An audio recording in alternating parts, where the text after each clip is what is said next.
मैं उन्हीं मुसलमानों से एक सवाल कर रहा हूं, सच बताओ कुरान शरीफ पे हाथ रख करके, करबला में क्या हुआ था?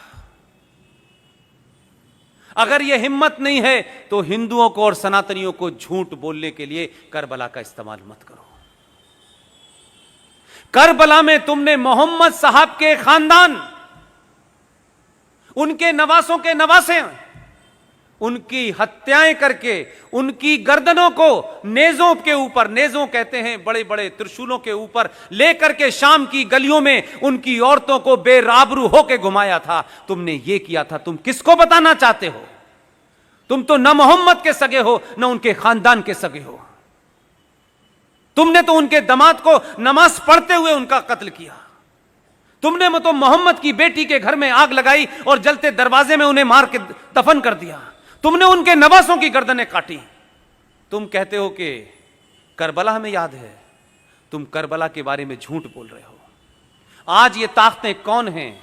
ये वही ताकतें हैं जिन्होंने मोहम्मद के खानदान को मारा। इसलिए अबू बकर से लेकर के अल बगदादी तक एक ही सोच है, जो मोहम्मद के नहीं हुए वो हिंदुस्तान के कैसे हो सकते हैं? जो उनके नवासों के नहीं हुए उसके कैसे हो सकते हैं?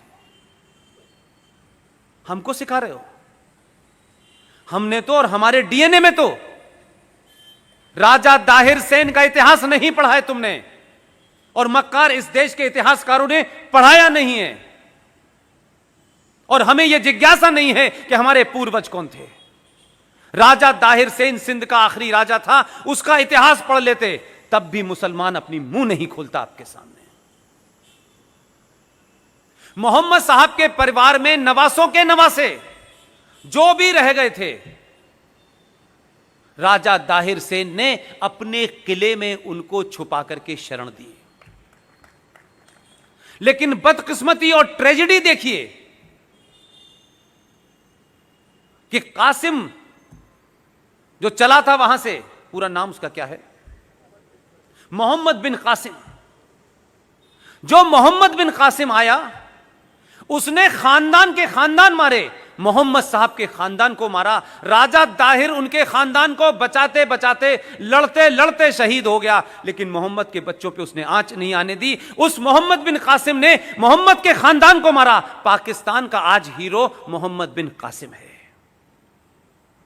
कहां के मुसलमानों हो और किस जगह के मुसलमानों हो, हमारे मुसलमान होने पे मुझे शक है।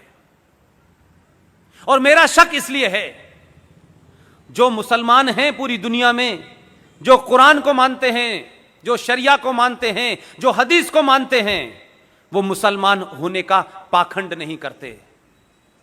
तुम मुसलमान नहीं हो। तुम इस धरती पे मुगलों द्वारा अत्याचारों के सामने तुमने तलवार के सामने शलवार पहन ली थी। तुम कन्वर्टेड हो, इसलिए तुम मोहम्मद के बारे में नहीं जानते। लेकिन हिंदुस्तान में पॉलिटिकली मुसलमान होना एक फायदे का सौदा है।